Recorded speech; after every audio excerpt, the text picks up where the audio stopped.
ध्यानमग्न महर्षि वाल्मीकि ने भगवान राम के अवतार की घटनाओं को अपने हृदय में स्पष्टतः देखा और तत्पश्चात उन्होंने 24,000 श्लोकों में रामायण की रचना की। इस महाकाव्य को पूर्ण करने के पश्चात वे सोचने लगे कि इस काव्य की शिक्षा किसे दी जाए जो इसे कंठस्थ कर विश्व भर में इसका प्रचार करे। जब वाल्मीकि इस प्रकार चिंतामग्न थे तब उनके शिष्य लव और कुश, जो ऋषियों के वेश में थे, उनके सम्मुख प्रस्तुत हुए और उन्होंने दिनचर्या के अनुसार उनके चरण स्पर्श किए।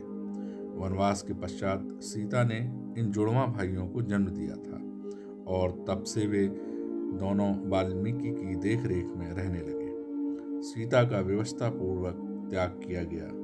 जब अयोध्या की प्रजा ने 10 शीश वाले राक्षस रावण के द्वारा स्पर्श किए जाने पर उनकी पवित्रता पर संदेह किया। इस प्रकार से भगवान रामचंद्र को उनका त्याग करने हेतु विवश किया गया। उनके दोनों पुत्र लव और कुश तीव्र स्मरण शक्ति एवं संगीत कला के धनी थे। इसके अतिरिक्त वे वेदों के निपुण थे।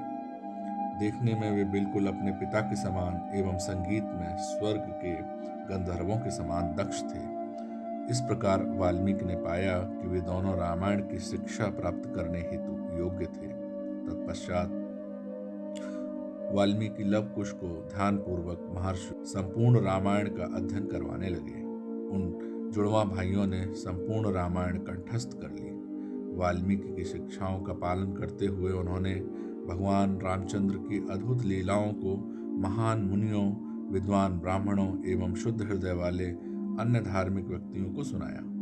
ब्राह्मणों ने लव कुश की प्रशंसा की और उन्हें बहुमूल्य उपहारों से पुरस्कृत किया। उस दिन से लव और कुश विश्व भर में भ्रमण करने लगे और महाकाव्य रामायण की कथा सुनाने लगे। इस प्रकार से भ्रमण करते हुए वे अंत में अयोध्या पहुंचे, जहां भगवान रामचंद्र ने उन दोनों बालकों को नगर में ऋषियों के वेशभूषा में घूमते हुए देखा।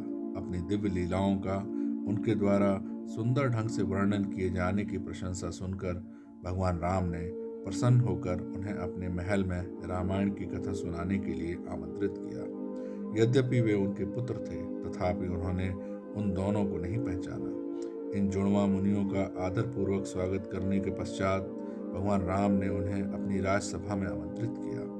भगवान राम ने देखा कि यद्यपि ये बालक तपस्वी ब्राह्मणों के वेश में थे, तथापि इनका रूप क्षत्रियों के जैसा था। राम ने अपने भ्राताओं भरत, लक्ष्मण एवं शत्रुघ्न से कहा, हे रघुवंशियों में श्रेष्ठ, इस सुंदर कथा का श्रवण करो। यद्यपि ये दोनों गायक तपस्वियों की भांति दिखते हैं, तथापि इनके लक्षण महान शासकों के हैं। इस कथा को सुनो, क्योंकि यह साहित्यिक सौंदर्य से भरपूर है एवं सभी के चित्त को आकर्षित करने वाली है। जैसे ही लव कुश ने उस महाकाव्य का गान प्रारंभ किया, राम और उनके भाई सब कुछ भूलकर उसे सुनने में मग्न हो गए। भगवान की कीर्ति का श्रवण एवं कीर्तन करने मात्र से भौतिक जगत के बंधनों से मुक्त हुआ जा सकता है।